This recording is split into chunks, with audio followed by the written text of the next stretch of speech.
You have her ID?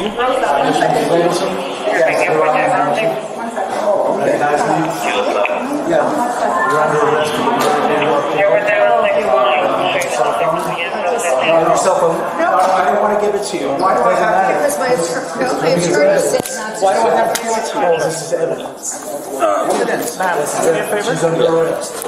I have to go with you. I have to go. I have to go. You don't have to show Let me help you out, sir. No, I have to stay. Please don't do this.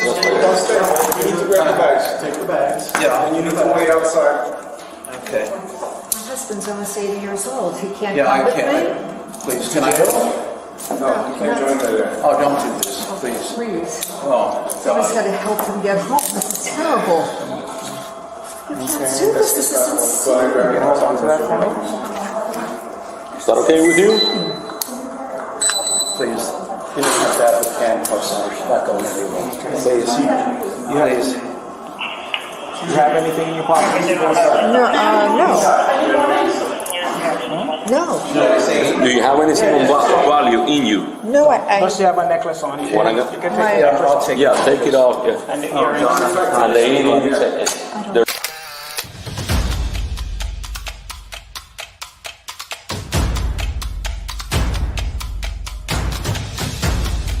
You are listening to the Roberta Glass True Crime Report, putting the true back in true crime.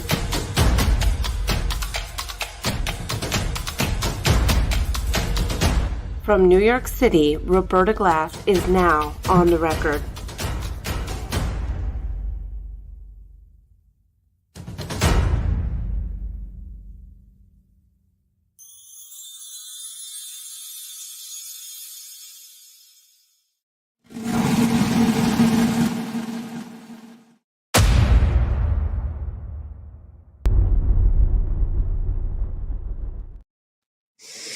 Okay, how is everybody?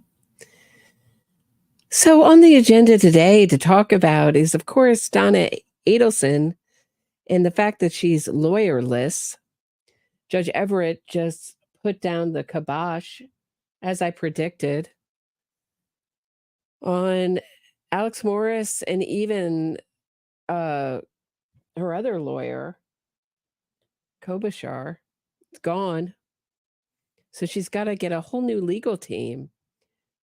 And of course, I think people are very frustrated because this puts us back at zero again, as I said.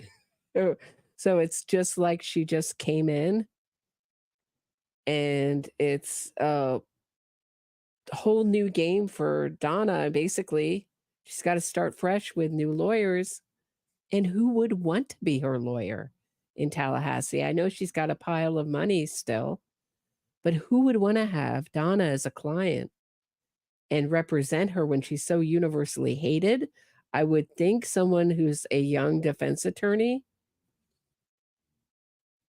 who's trying to make their bones and doesn't mind the universal hate that they're going to get from the true crime community for defending her, because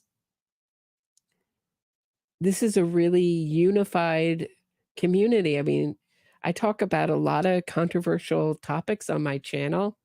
I don't find anything that I say controversial, but other people do. I really dispel a lot of myths, true crime myths, and from what I've learned from reading the transcripts or being in court or reading other material. And I've been thinking a lot. I was talking last time I was here, I was talking about the Menendez brothers case. And I was thinking about back to my 17-year-old, 18-year-old self, looking at that trial when I really didn't know anything about the law, didn't know anything about defense attorneys, and really didn't know anything about true crime trials as a spectacle. And if you've seen the short on my channel of Dominic Dunn talking about how he only covers the trials of the rich and famous because they're the ones who can afford the expert witnesses and all the extras, the private investigators, the expert witnesses, the real he says those expert witnesses always fool the jury. And it becomes this kind of really convincing spectacle. And I believe that this is continued on in the Menendez brothers case. And I was just thinking back to myself just quickly, how we have to really think about how dumb I was, really, and how I didn't know anything. And even in my middle age, still not knowing much, And I think it's important when we hear about something that maybe we have a visceral reaction to, like, oh, that isn't right. To say, instead say, oh, that's interesting. Tell me more. Because the tell me more, oh, that's interesting. Tell me more people are really my audience. Why do you feel that way? How did you come to that conclusion? When I started this channel, I really wasn't prepared for how many people were so sure that they were correct and would argue things to the death with such little information or such poor information or the wrong information. So I think it's just important that we kind of keep an open mind, not so much in all ways in life, but particularly true crime, because it's so much of true crime, or especially televised cases, can be a spectacle that can really razzle dazzle us. So quickly, I wrote a song about this. I don't feel it's at maybe at the level of my other songs, but I did write a song about Donna's dilemma. So I think I'm going to just play it really quickly before we go in and look at how Donna got. We're going to trace back to the first hearing where Dan Rashbaum appeared and look at how this all happened.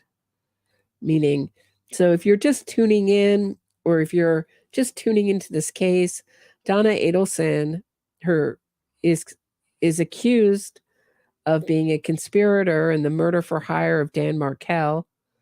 The shooter, Sigfredo Garcia, has been convicted, given life.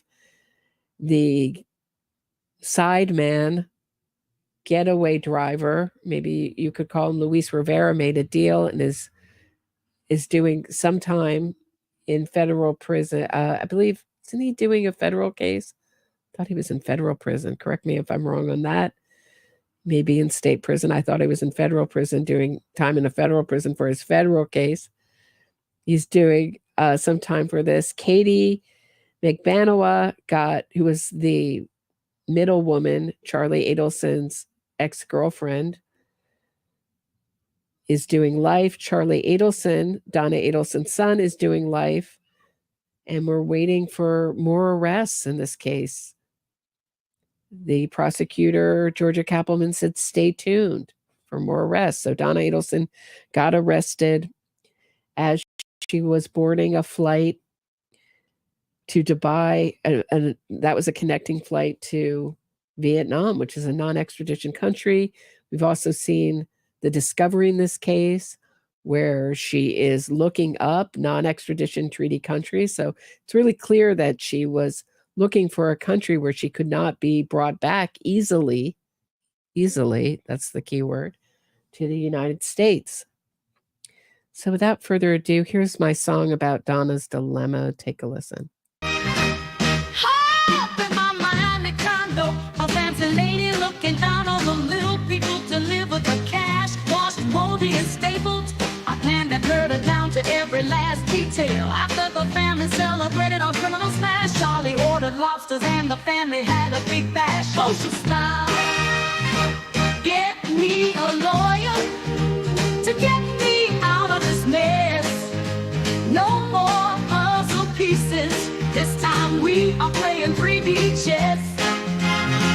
Get me a lawyer before they bury me in Regan's bar mitzvah dress. I need a lawyer. When it came to lawyers, no one did it better than Dan Rochefort. Took all of my calls in Leon County, even when I was in lockdown. Now he's gone and the case tied up. I would cry, but my eyes are all dried up. Never found a lawyer so criminally minded. Helped plan my getaway to a country with no extradition treaty. I never thought the feds would give me. My back's up against the wall. This fancy lady taking a great fall. I need a criminal lawyer.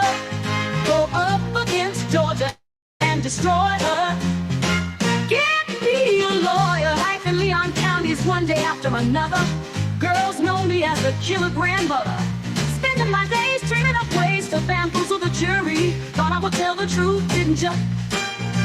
Get your head examined, you are my shooter. Thinking of ways to take the evidence and tailor a story. Just give me a lawyer. I took the stand to testify. Put on a performance of a lifetime. I'll sell every lie. Get me a lawyer. And before they bury me a lawyer. Before they bury me a lawyer.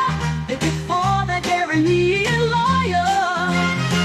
Oh, if he came to lawyers, no one did it better than Dan Rochefort. Took all of my calls in Leon County, even when I was in lockdown. Now he's gone and the case tied up. I would cry, but my eyes are all dried up. Now he's gone and then the case tied up. I would cry, but my eyes are all dried up. Then it came to lawyer. When it came to lawyer, no one did it better than Dan Rochefort. Took all of my calls in Leon County, even when I was in lockdown. Now he's gone and the case tied up. I would cry, but my eyes are all dried up. Get me a lawyer, and my back's up against the wall. And get a lawyer so criminally minded, help plan money minded. Get me a lawyer, go up against the wall. This fancy lady taking a great fall. I need a criminal lawyer, go up against Georgia and destroy her. Get me a lawyer, get me a lawyer. Get me a lawyer, get me a lawyer, get me a lawyer, get me a lawyer.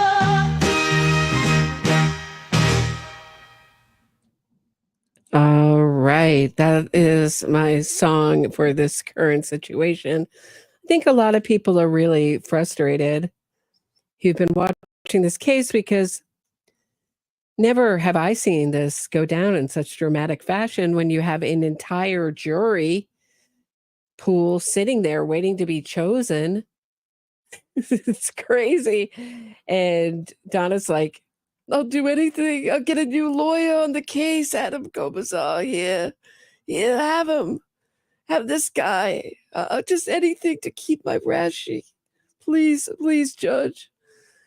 And I think of the courtroom. I'm not a lawyer. I think of the courtroom where I really think of the judge as the referee making the calls. And the way I see it is I see this really firmly goes on his plate that he didn't work this out beforehand. Obviously, it could have still been pulled, but to really challenge this, and I think I also put it on mostly the Judge Everett and mostly on Dan Rashbaum. And I know he's under the influence. I think they have a really meshed relationship.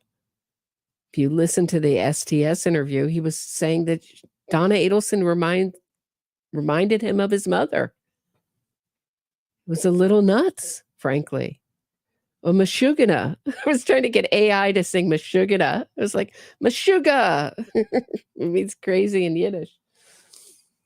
So I think he should have known better. But if Donna Adelson gets convicted, all the money that was spent getting these witnesses is going to go right on her tab. I don't think that's really being discussed enough. So I don't have the anger other people do. Maybe I would be super angry if I bought a ticket to Tallahassee, right? And bought a Airbnb and spent money to go down there. Maybe I would be super angry with all these people. But we might look at Carl Steinbeck's. He had something to say about it. But I thought the first thing, most important thing to do was to go back in time to when Dan Rashbaum first showed up as Donna's lawyer. I don't know if anyone else, I don't keep up with, besides, a few other, I don't really keep up with what other channels are doing. So forgive me if everybody else has done this already. But I think this is a good time to look at this hearing. So this was a hearing done by Zoom. So that could have been an element in it. It's odd these hearings are Zoom. There's kind of like a feeling like you can keep them. They seem like they're just naturally briefer. Like people want to keep things more brief on Zoom, shorter. I don't know. Let me know if you agree with that. But that's my feeling watching these. Here's the sound again is not great. So if you're listening on earphones, you might, let me see if I can turn it down maybe just like a little tad. Tell me if it's too low. But I don't want to blow out your eardrum. In the courtroom with me this morning is your counsel and also counsel for the state. I'm just going to ask at this time for all non-parties to. Okay, let me just check in with the live crew. Is that too loud? Is that too loud?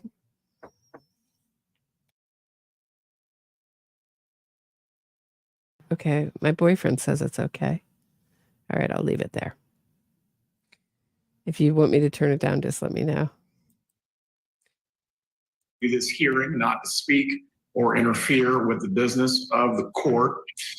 I'll allow the attorneys to make their appearances at this time. Sarah Catherine Dugan for the state. Good morning, Dan Rashbaum on behalf of Mrs. Adelson. I'll allow both parties to provide any update that they wish, but I did have some matters that I wanted to raise also during this hearing today. Ms. Dugan, concerning discovery that's been turned over to the defense, are there any new or additional matters that have yet not been turned over at this point? Not that I know of. I know that Mr. Rashbaum had an issue receiving something via OneDrive and was going to get a copy of a hard drive today from our office, so it's ongoing. Right. Mr. Rashbaum, with regard to your review of this discovery, obviously you need to get everything the state needs to turn over, but is your review as such where we're going to need another case management in the next few months, or do you think we're in a position to start talking trial dates? Judge, I think we'd ask for a case management sooner, maybe in 3 weeks. I think we'll have a better idea then. The state's been working diligently with us on the discovery, but I think we'll have a better idea in the next 3 weeks or so. Okay. Ms. Adelson, there is a matter that I am going to have to address with you as well concerning conflicts that would be. Like he's putting it, so he's going to ask Donna Adelson about conflicts. Why isn't he asking Rashbaum about conflicts? He's like basically putting the case in the hands of a crazy woman who will hold on to Dan Rashbaum. And my theory on all this is that you have to understand that after the bump, Donna's world got smaller and smaller to the people that she could trust. And Dan Rashbaum, in my view, is very criminally minded, if you heard my song, himself. So they're very alike kind of creatures, the way that they approach life and their values, or lack of values, in my opinion. This is just my opinion on these people. And Dan Rashbaum became her go-to person. So it was her lawyer on civil matters. And then he became Charlie's lawyer. And when Charlie was going through the case, She could play the worried mother, so worried that she's not going to step foot in Tallahassee to testify for him, not even lie on the stand for him, because she's so worried about herself. If you listen to my All for One and One for All episode, it's the most, it's a thing you can't miss about this case, is that the family's so enmeshed that they're going to pay for Wendy's divorce to entice Dan to move to Miami. They're all going to put in hundreds of thousands of dollars a piece to make Wendy happy and to make Donna happy. Charlie's going to do this. But really, this was all done for their own selfish interests. Donna had a need to control things and make things happen. She needed to play grandmother in person. She needed to have her grandchildren all to herself. She couldn't share them. She needed to control Wendy. And I think she just liked the idea of setting up a murder and getting over on her enemies. This is the Adelson family loves to win and get over and have the last word. And murder is the ultimate last word. I win. I've silenced you forever. You know, this is, and they thought that they also acted like a dictator, you know, nobody else. It's our way or the highway, right? So Charlie Adelson did this to please his parents, to show them that he could get things done. It's really sick. It's so sick. And Wendy just had a need for it to be done. She had to also, Patty's Playhouse talks about Wendy Adelson's need to be the only parent. Her psychopathic narcissism couldn't take having the children love another parent, which I think is probably pretty right on. Also, she needed her career to not be maligned by Dan Markel. So everybody had their own needs for doing this. So as soon as anyone's freedom comes under, like, is threatened at all, Donna Adelson and Harvey were like, we're going to plead the fifth. No way are we coming in. Sorry, there's like horses walking right outside. Someone's horseback riding outside my window. It's like clip, clop, clip, clop. It's a little distracting. Sound you don't hear too often in New York City. Related to your counsel and this representation. I'm going to need to swear you in and take some brief testimony from you. And from there, I'll continue with the attorneys. Please raise your right hand, ma'am. Do you swear or affirm the testimony you're about to give will be the truth? I do. You can lower your hand. Ms. Adelson, do you understand under the Constitution you have the right to conflict-free representation? I do. As it relates to your current attorney, Mr. Roush. Can I just be very superficial and comment on Donna's eyeglasses? Those are the greatest example of jail eyeglasses that I think we've seen in a long time. Cheap jail eyeglasses. I don't know if they're she looks like she's just wearing them to just see, but they look like reading glasses that you'd like pick up in the dollar store or something. Representing you, you understand that he has certain duties as it relates to his prior representation with your son. Yes, Your Honor. I understand. You understand his prior duty of confidence that he must maintain under the rules of professional responsibility in some way could affect your representation. I do, Your Honor. And do you also understand in deciding whether or not to waive any conflict concerning this matter, you have the right to obtain independent counsel on that matter? I do, Your Honor. Have you been able to discuss with independent counsel whether or not you waive any conflicts as it relates to the prior representation of your son? I have, Your Honor. And are you in fact waiving any such conflicts? I am, Your Honor. So she had to talk to independent counsel? Who was that independent counsel? Does anyone know? That cannot be Dan Rashbaum. Does anyone else think she's lying here? Who's the independent counsel? Anyone know? I'm going to check in with the chat. Maybe the chat, someone in the chat knows.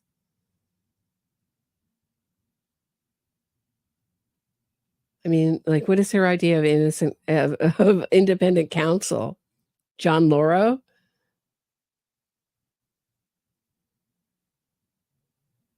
A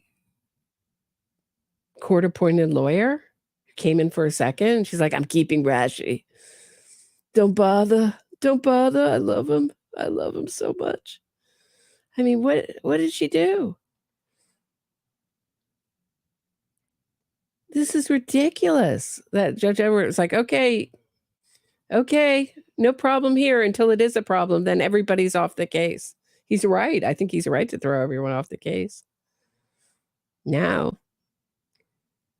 But I don't think it just has to do with Charlie. I think just having Dan Rashbaum is, even if Charlie didn't testify, I think this would have been a conflict.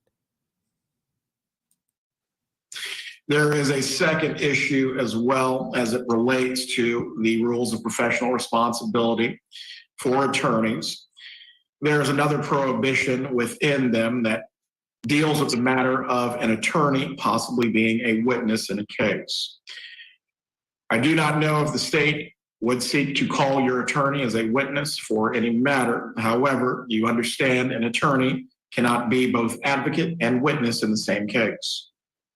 I understand that, Your Honor. Do you understand as well if the state...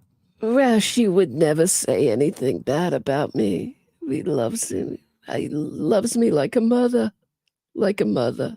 Attempted to call your attorney for any reason that could materially affect your defense. I understand. Do you also understand you have the right to obtain independent... So just watching this, the feeling I get is a feeling of someone totally out to lunch in an insane asylum being asked about the future of their care. You know? Do you agree that you should be, you know, or a killer, asking Ted Bundy if he's okay to be set free? You know, I mean, you're not going to kill again. You promise? Oh yeah, I promise. Like, she's no understanding what she's giving away. She just knows she loves Rashbaum. And she thinks he's the best. She thinks everything he does is the best. And Rashbaum loves being loved. And he loves feeling needed. And he loves feeling understood and appreciated. And he loves the money. And he loves playing criminal with these criminals. This is my feeling, just my opinion. Just one woman's opinion.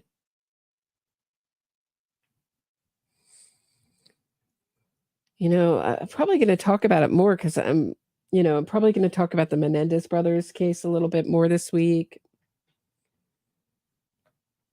But a lot of psychopaths go into, I'm not suggesting Dan Rashbaum is one, but a lot of psychopaths and people with personality disorders become lawyers.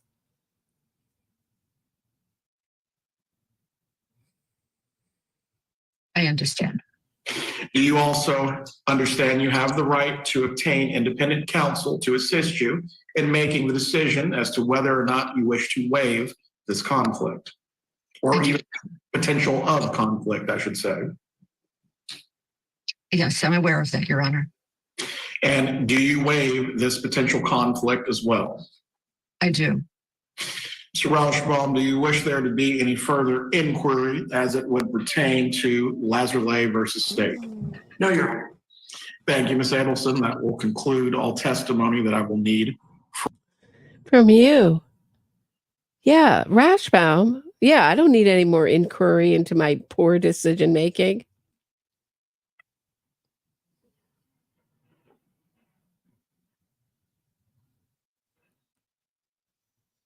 I think this is really where the judge should have thrown him off the case. I know that Jack Campbell says that he could have been, it plays with Donna Adelson's Sixth Amendment right to pick her attorney. But I'm sure there's case law to support it both ways. You know, that's the way the law always is. It always is. But this is ridiculous. You got a case with co-conspirators so close together. We always thought this was crazy, a crazy decision. Everyone noticed it. Didn't pass anyone by that this was madness.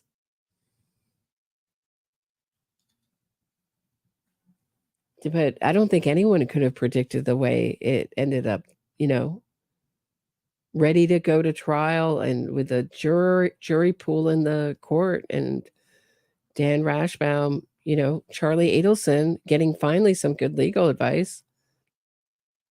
He's got a right to not be cross-examined by his own attorney, former attorney. And I believe Dan Rashbaum in those filings that I read is still being referred to as his attorney. From you today. Does the defense have anything that it wishes to raise this morning? No, Your Honor. Ms. Dugan, does the state have anything that it wishes to raise? No, sir. Very well. So we can settle on another date for case management coming up. You were asking for 3 weeks from now, Mr. Rauschbaum? That would be great, Your Honor, if you could accommodate. You know, this may have been a time for the state to bring up like, yo, but is it the state's job to police the defense in that way? I put this on the judge. Am I wrong? Be like, yo, there's some major conflicts here. I don't want to see this case overturned. That's the judge's job, is to make everything sure that everything is done by the letter so the case isn't overturned. I know Carl Steinbeck has quite a different view. We'll check in with him in a second. Somewhere near that. Right. I have case management coming up again on February 12th. However, that's my normal case management day. Is this something that we're going to be able to accomplish within the normal time confines, or we're going to need a carved out date? Ms. Dugan? I don't expect any issue would take more than 10 or 15 minutes. So I think a regular court day would be fine. Very well. February 12th at 2:30 in the afternoon. We will schedule the next case management date. Ms. Adelson, once again, you will appear by Zoom, but your counsel will be in the courtroom and you will be able to hear him, obviously, in preparation for any court date. Either him or Mr. Morris can visit with you and discuss all pertinent matters. One question that I did have for the defense as well, is there going to be a waiver of speedy trial, or do we know when the 175th day is going to be if we need to start thinking about calendaring a trial? There's not going to be a waiver yet, Your Honor. I don't know when the 175th day is, but I don't think it's going to be an issue. We're working diligently with the state to try to figure out a trial date. Yeah, she ended up waiving her right to speedy trial. So, I mean, that's long gone. That ship has long sailed. Speaking of waiving. But what do you guys think? I think it's a little nuts to watch this. Or be like, oh, yeah, I conferred with another nameless, faceless attorney. I'd love to know who that was. if it happened. I mean, I don't want to just say she's lying without knowing. But knowing Donna, it wouldn't be so crazy to say she's lying and she never met with anyone. She just knew she always wanted Rashbaum. I mean, it's almost, to me, it's a comical relationship. It's so absurd. Her overconfidence. When you listen to those jailhouse calls, it's like, Dan was amazing. Dan was great. And then you watch Dan in court and you're like, this is an average lawyer, maybe average lawyer argument. He's great at closings. I don't even remember Dan Rashbaum's closing in Charlie's trial. I remember Puzzle Pieces, which is the opening. But I know it went on for a long time now that I'm thinking back to it. And did he go back with the Puzzle Pieces? I think he did. Was the Puzzle Pieces the closing? Or was I thought it was the opening. I don't even know. All I remember is Puzzle Pieces, and it was this ridiculous metaphor because all of the puzzle pieces fit so well in the circumstantial case. I mean, I thought he was going to go the route of some kind of false memory. Nobody remembers correctly and everyone's deluded. And the only one who remembers correctly is Charlie Adelson. But you can't go that way because you have him 50 different ways on wiretaps and et cetera, and calculating all their movements. So I don't know what you do with this case if you're a defense attorney. Who wants to take it? But Carl Steinbeck had a different reaction to it. He's angry and he's going back to the Donna Adelson. So in the beginning, he was saying Donna Adelson is frail and isn't going to live to see trial. And he's kind of hinting at that kind of stuff again. I've always said Donna Adelson is very strong. She's a cockroach.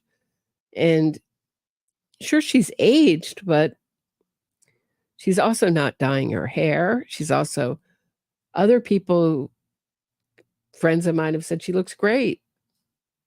She's put on some weight. She looks maybe even a little less frail than she did. You're just talking about, she looks sturdy. Does she look attractive and youthful? No. She doesn't have access to Botox and hair dye and makeup and whatever else in there. So it's shocking to our eye because we're used to seeing Donna done up for her fake public mask. So I don't know. Let's take a listen to what Carl Steinbeck has to say. We'll start from the beginning. Start at the beginning is always a good place to start, don't you think? Hi, everyone. Welcome. Carl Steinbeck here. Just want to jump on here earlier than I normally do, based on this great news we heard from the court filing that Judge Everett, of all people, made today. So is he down there in Tallahassee? Did he decide to just go anyway? Or I hear he got engaged. Is he on his engagement trip, or was this his engagement trip? So full disclosure, I guess Carl Steinbeck and I had a public disagreement where he went on and had all these opinions about the Karen Reed trial, though he wouldn't go into any detail because he said he didn't really watch the trial. And I had some real questions about that. And he booted me out. I asked him, my question was, why is justice for Dan Markell important and not justice for John O'Keefe? And then he accused me of questioning his integrity. And I think that it really speaks for itself when you go online and have an opinion about a trial that you didn't watch and you're taking on the opinion. My understanding is he took on the opinion of his fiancée, which I don't think is a wise thing to do in true crime. So I wasn't just booted from his community. Other people, it was like a boot of like 30 people. I believe I've never watched him again since then till now, because I heard that this was such an explosive thing. But, you know,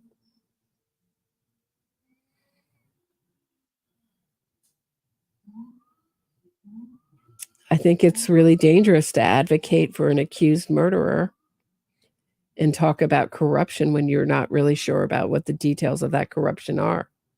And you won't go into the details of said corruption. And you're willing to hurt a victim's family and support an accused killer just because it's popular in the true crime domain. I think that's morally offensive. That's my position. Sitting here in Alamorada, Florida, off the Florida Keys with my wonderful fiance, who's sitting next to me here while she's doing some legal work. I thought I'd jump on and go ahead and do an early report on this awesome, wonderful news that Judge Everett is finally doing the right thing here, which no counsel properly advised him on. So what I said at the time when Sybil Shepherd made an album and it was sent to Frank Sinatra, his response was, "What a guy will do for a broad." That's what I feel here watching this.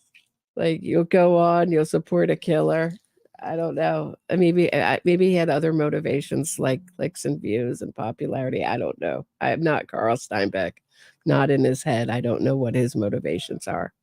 On which he obviously was not aware of as well. But in this ruling that he came out here in the last hour or so, what I can tell you is when Rashbaum first got on this case, so you've been following this channel for a while, I mentioned that this would not happen in any courts I practice in front of, where somebody go from representing Donna as counsel that was somebody's confirmed with as their possibly pending charges, definitely a co-conspirator from all the evidence known at the time, and for Rashbaum to go from Donna to Charlie and then back to Donna was just like unheard of. I don't know any lawyer in America that would do something that reckless and crazy. And so anyway, I made those kind of comments way back when he first appeared, and yet it wasn't considered like a big deal in the Florida courts there. So they have similar ethical rules all throughout the United States. So pretty much you look at one ethical rule in one state, and the other state, you're going to have something almost identical. So event, it always bothered me that this Rashbaum thing was hanging out there. I mentioned it numerous times that the judge did not even properly inquire as to this conflict of interest, and the judge should have really made Donna realize that this is not going to end well. And if made Donna realize, you're talking to a crazy person. Make Donna realize. How are you going to make Donna realize? I mean, I feel like, you know, the image I get is like a storm coming and someone hanging onto a tree. That would be Donna. Like, everything could fall in the courtroom and she would still be hanging onto Rashbaum. You could tell, I mean, it's like you could tell her you're buying your own ticket to the Titanic and Donna would just get on it. If it was Rashbaum was on it, she's got to be with him.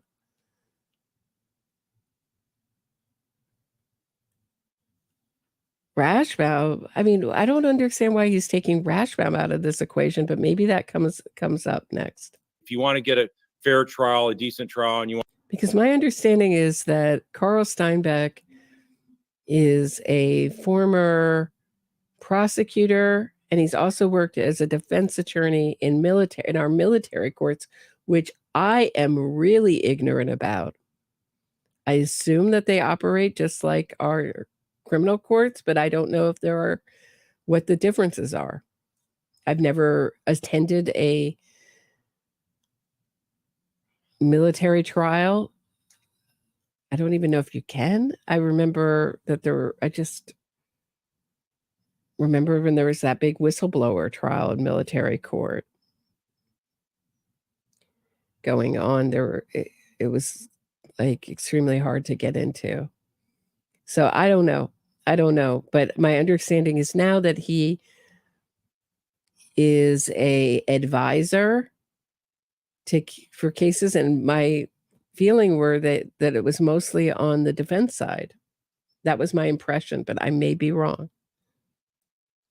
He works as sort of like, you know, lends an ear, gives advice, but doesn't really practice full on as an attorney, full on. That was my, I may be wrong.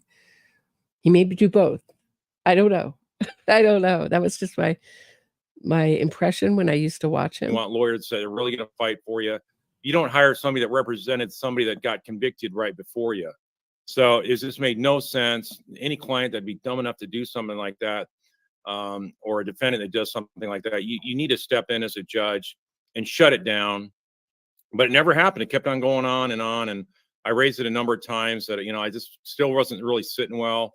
And in any event, when this thing blew up in the court's face with Charlie not consenting based on what his defense counsel Ufferman decided to not allow him to sign a written waiver of the conflict that Rashbam had with his other client, Donna. This is interesting. So does he think that the defense or the prosecution or the judge is watching his channel? I just got that impression when he just said he raised it several times. I mean, kudos to him. He did talk about this conflict more than anyone else. We all said it was crazy, but I don't know what else, as a non-lawyer, what more I could say about it.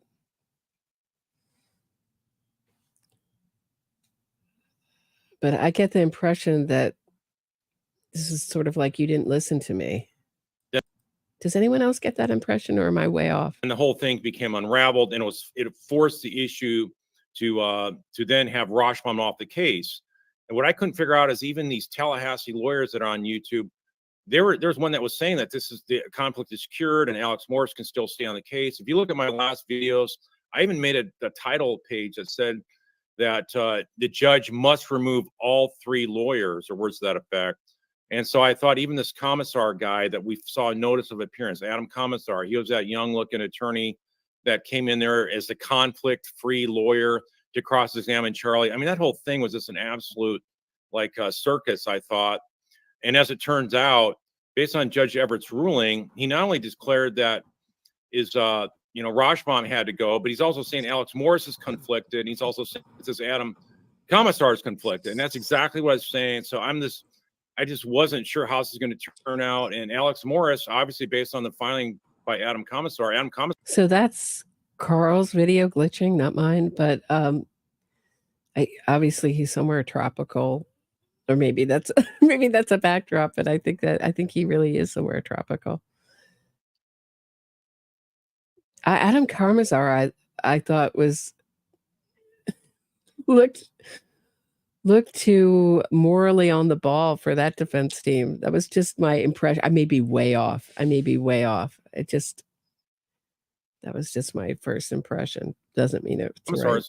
Is not going to be lead counsel. It was supposed to be Alex Morris. So for Alex Morris to take this case and Commissar to be on as well, it's just beyond belief, the lunacy going on in that courtroom there, and nobody understands these rules, which are really elementary. I'm not trying to act like this is some sophisticated, nuanced law that only certain lawyers that have been practicing in this area specialty of criminal law for many years should understand. This is like criminal law 101. If you've been around the block a few times, been practiced a few years, and even the kind of stuff you'd see in law school, maybe they don't go this kind of detail on criminal law cases, but criminal law conflicts are not fixable like they are in the civil law setting. And most lawyers don't know much at all about criminal law.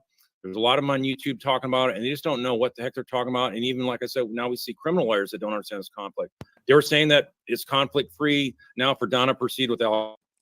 Right. And this is like a thing with YouTube lawyers. So few are practicing.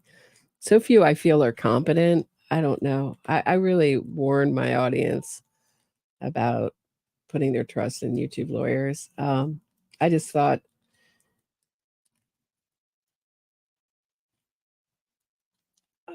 if this is so basic, I mean, shouldn't the judge have, I think this is what he's saying, should have put the kibosh on this immediately.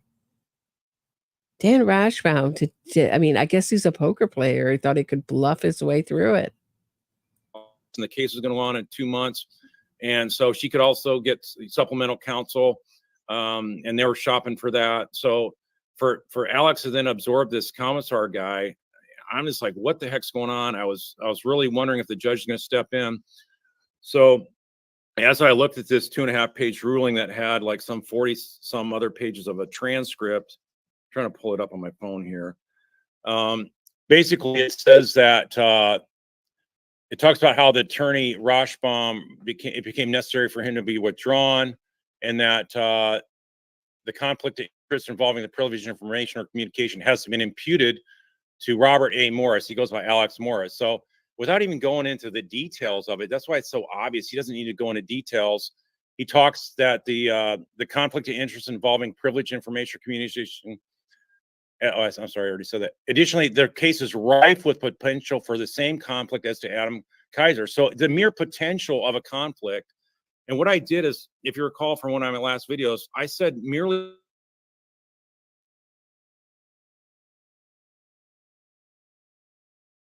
I'm losing something here. Yeah, he's got a Exact super words I bad used. But the connection. first case that came up was a Wheat versus United States case.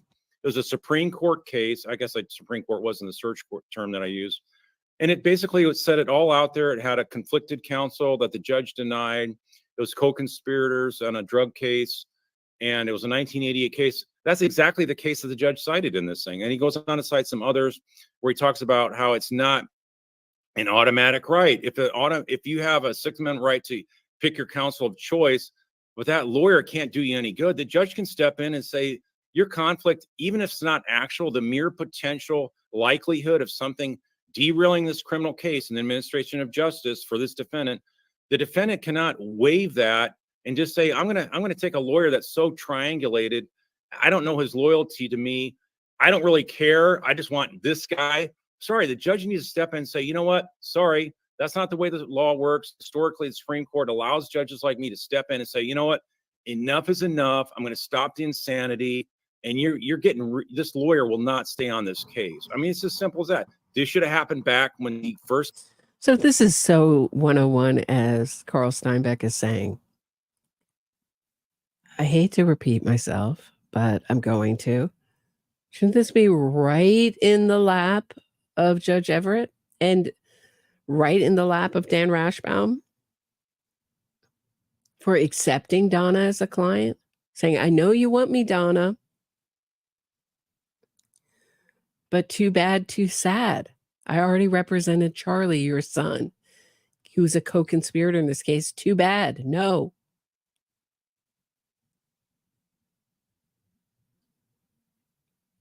And if you've been following Patty's Playhouse, she filed rightfully, and good for her, a ethics complaint with a bar on Dan Rashbaum, and they wrote her back and they say, yeah, we already have a file on him, meaning he's already been turned in. They're already looking at this. I mean, if it hasn't been turned in, that already came to their attention somehow if someone didn't turn him in, excuse me.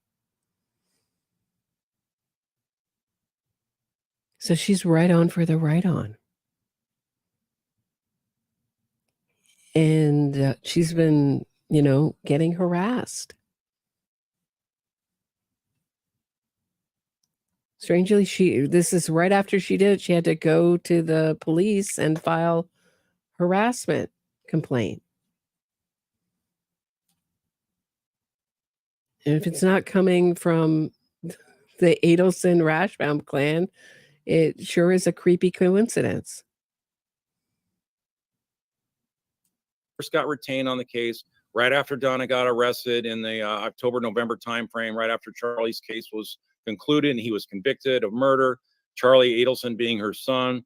So this whole thing is like a nonstop thorn in my side, just wondering, it's like, why don't these guys get it? What's going on? And so I frequently brought this up, and I'm just so thankful and relieved now for the Markells more than anything that justice is going to go forward here. The judge now gets it, that this conflict issue is nothing but an absolute reversal of error waiting to happen. There's no way Rashbaum could have stayed on it. There's no way Alex Morris could have stayed on it. And this third party guy, sorry, you guys have been talking. You're bounced. You're out of my courtroom. We're not going to have a circus here of you guys trying to like get money out of this client and all sort of ethics thrown to the side. And then this case gets reversed on appeal. And then I got to retry the whole stupid thing as a trial judge. So kudos to Judge Everett stepping up and use the Supreme Court case that was spot on. There's no way this can be appealed. Think back to what State Attorney Jack Campbell said that really ticked me off. He said basically Donna had her counsel of choice and they couldn't step in. Otherwise it could get, reversed on appeal or tied up in appeal. Baloney. That's complete, absolute trash, garbage statement he gave. He talked about other cases, how great they did for other cases. And it's really an insult to Markells. I just still can't believe you make such an idiotic comment like that to the Markells, talking about how great you do in other cases, and you have 100 murder cases pending there in Tallahassee. So anyway, I just thought this right. Yeah, I didn't take it like that. I think the point is it the prosecution's job to referee the defense and step in? Isn't it the judge's job? I mean, I guess in the hindsight, what the prosecution could come forward. I'm curious what I'd like to ask Carl as a lawyer, what could have the prosecution have done? Could they have filed? What could they have filed? Does he explain? Does he explain here what they could have done? I watched some of this and I didn't get that, what he exactly wanted them to do. So it seems like he's rightfully putting it in the place of the judge. Excuse me. And then getting upset for the Markells. We're all upset for the Markells.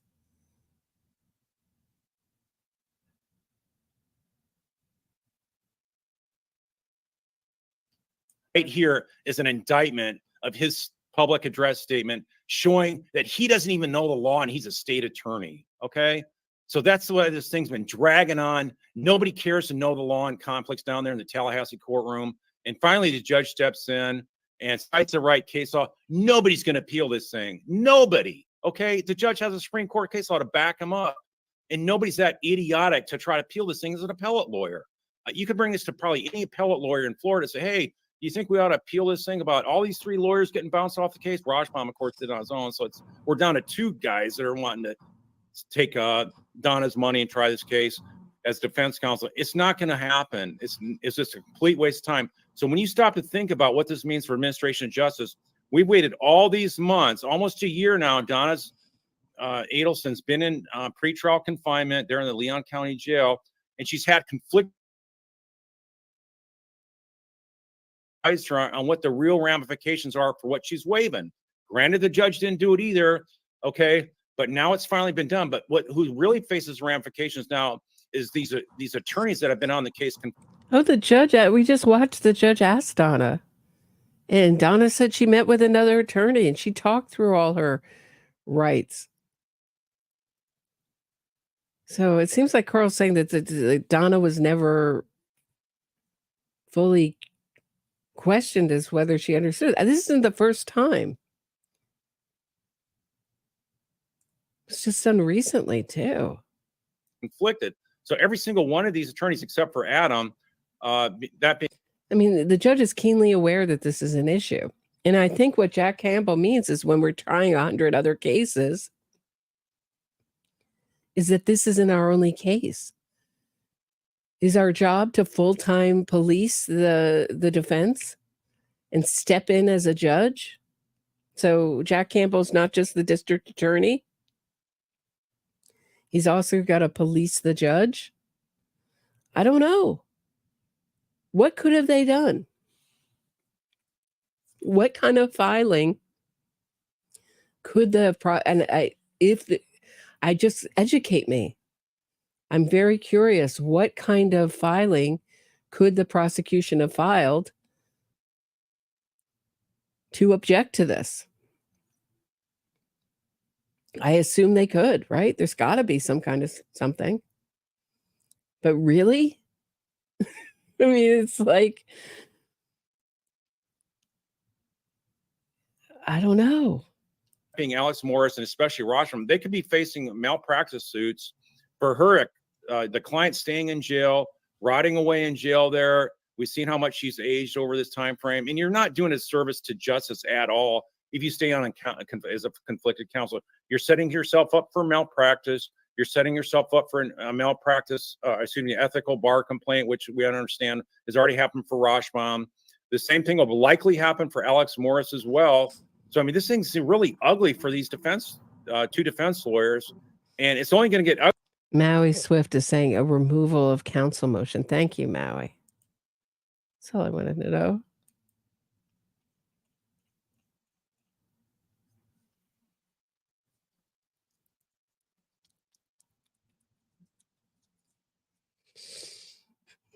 Tara Kawas is available. Funny. Uglier when they get maybe some kind of massive judgment against them, because this thing was a train wreck from the get-go. Nobody understood it down there until rocket science I'm coming at you with here. It's Crim Law 101. That's to understand conflicts in the constitutional law setting.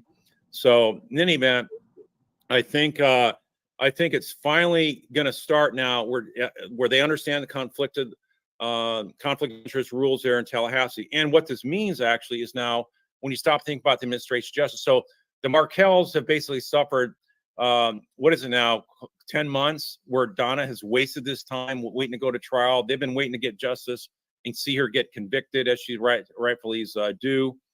And now you're basically starting the clock all over again. So now she's got to find a lawyer. For the last 10 months, is wasting away in prison, in jail there. There's a distinction between prison and jail. But her health is not getting any better. The jail food there is absolutely terrible. You can see how she's aged during this time frame. So, I mean, you do want administration of justice, even for the... Right. So here we go again. We're back to Donna's going to die or not doing well. I mean, she's in her 70s. I get it. Jail food isn't great. Can't argue there, Carl. But I don't think she's as frail as Carl thinks she is. For the defendant. So no matter how guilty they are, you don't want some kind of kangaroo court or a circus court convicting American citizens. You want to have the utmost, compliance with the due process. Agree. Due process is important. Clause of the Constitution. And it's like the Constitution didn't even apply down there in that courtroom. So in any event, I just think it's a great... Agree. I think it passed by the judge. Anyway, that was Carl's view. It goes on. I mean, this is a video that I just wanted to watch a little bit of it. It's linked in the description of this video if you want to watch the whole thing. It's an hour, 36 minutes, 11 seconds. If you guys want to watch it, or if you haven't watched it already, that's his opinion. I mean, it's just, I think it's also, I think that I rather wait and watch it be done correctly. Maybe I'm a little bit, I don't know. I was really surprised, shocked when it all went down.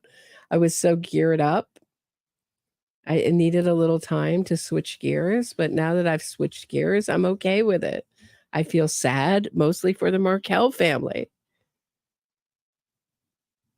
But I didn't lose anything but the planning of how I do my channel, and what's on the agenda and what's coming up and just kind of like arranging things. I didn't lose any money or time or planning, that way. I mean, I just was planning for, I had plans for where this channel was going to go.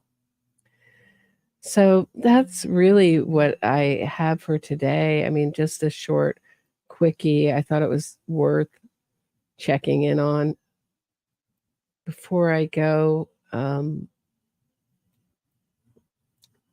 going to share a victim impact letter. This one was written in 2023 for Charlie Adelson's trial. To the Honorable Stephen Everett. I met Danny in 1997 when I arrived in Israel for a year-long fellowship program. Danny was an alumnus of the program and had returned to Israel to visit. He introduced me to his favorite cafe, and he lent me advice about adjusting to living in this new place. Many of Danny's friends talk about how, when they first met, he led with a posture of close friendship unless given reason otherwise. Danny would ask about your past experiences and about your dreams and your wishes for the future. And this is how Danny and I first became friends. Our friendship grew in the ensuing 17 years, despite never living in the same city.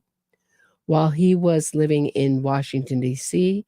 and Florida, he would be in touch when visiting New York or Massachusetts, where I was living.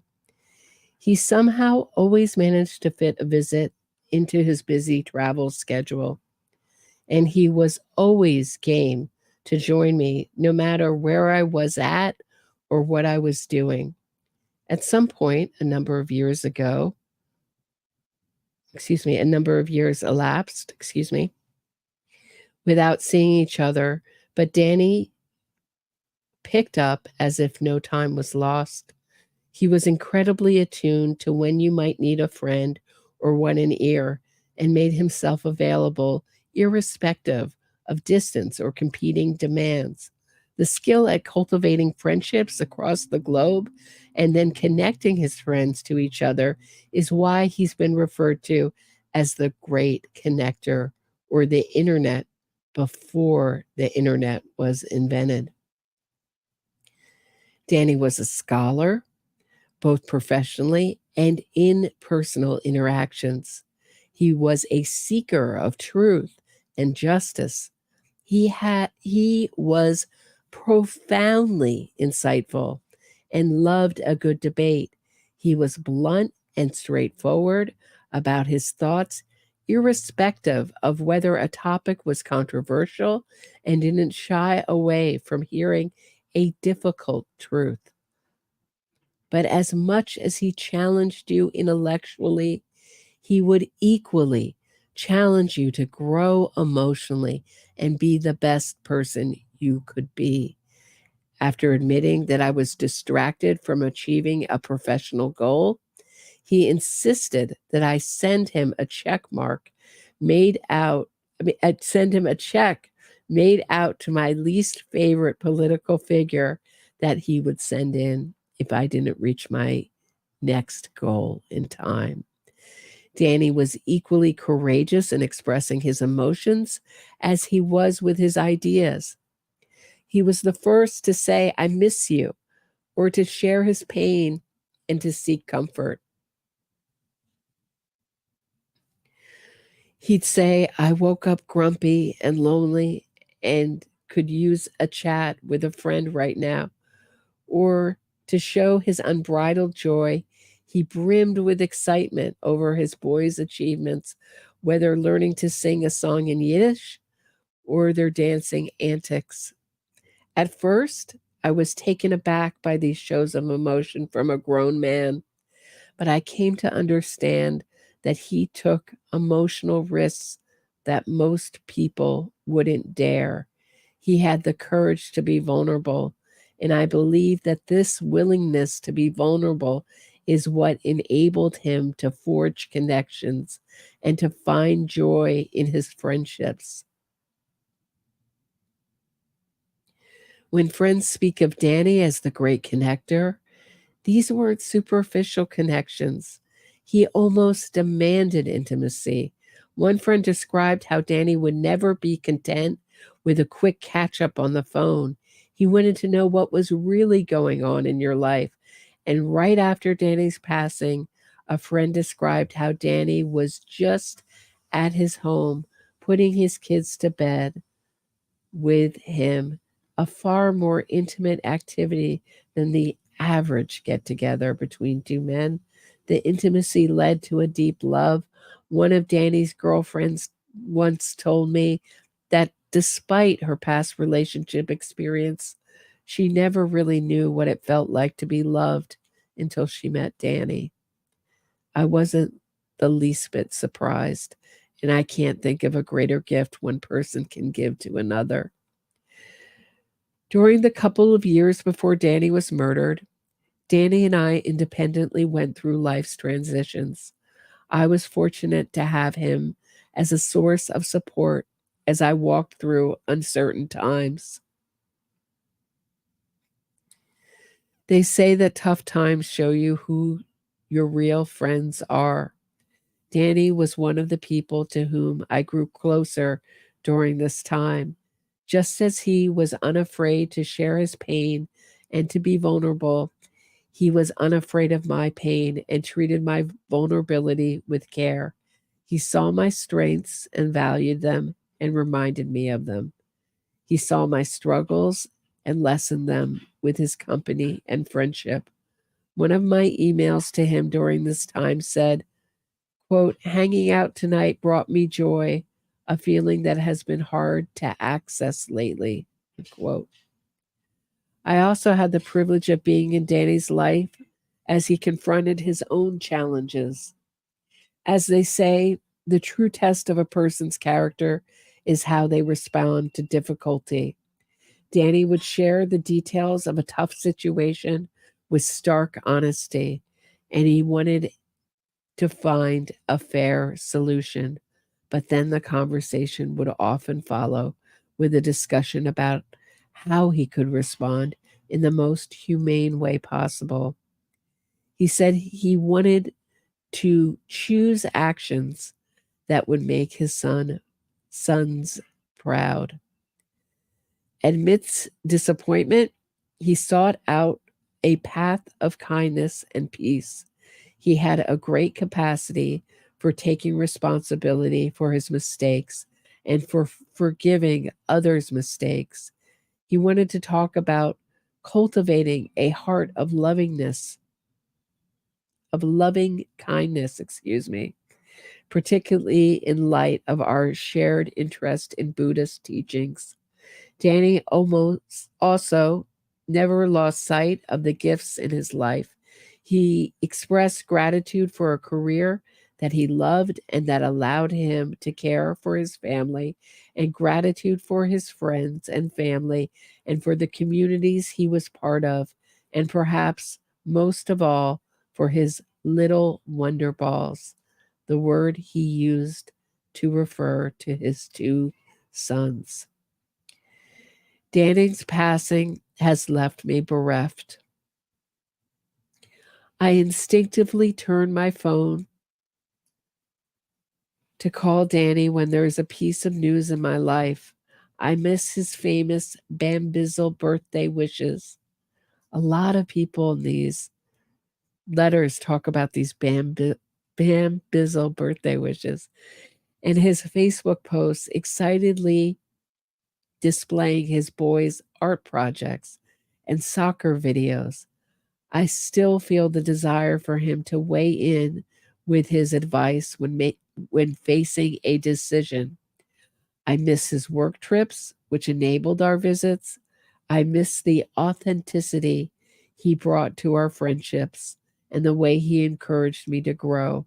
I can think of no better way to love someone than to encourage their growth. I try to honor Danny by remembering what he said at the conclusion of one of his email messages, which now seems precedent.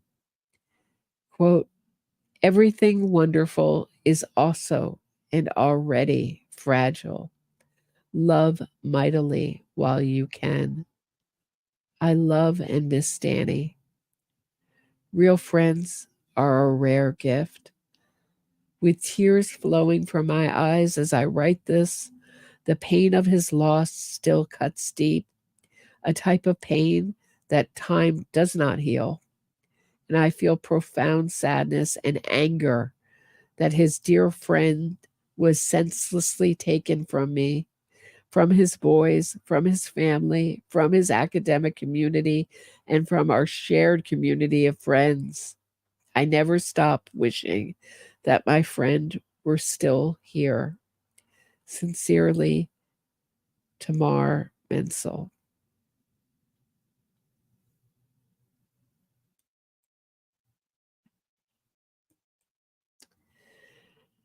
That's what I have for today. Please hit the thumbs up, subscribe to the channel, leave me a comment, write me a 5-star review on Apple Podcasts, and I'll be back very soon with another episode at 6 p.m. Eastern. Have a great night, everybody.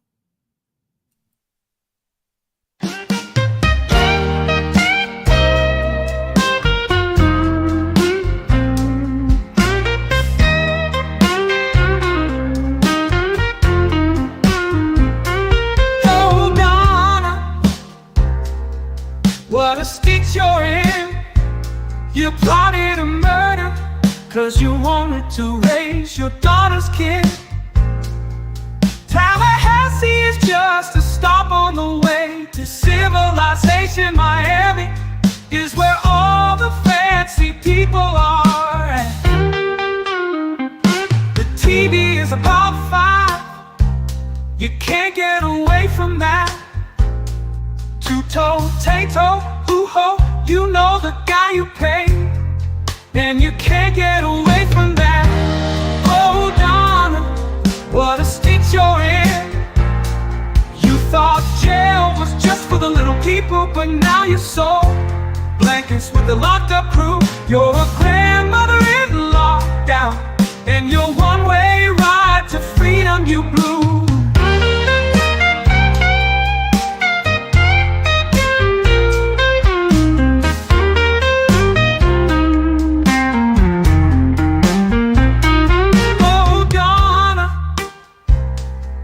What a stitch you're in.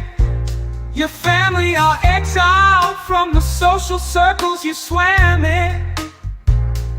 We all know you never made that banana bread or offered to babysit for Dan, but you'll soon be making license plates and thinking about what could have been.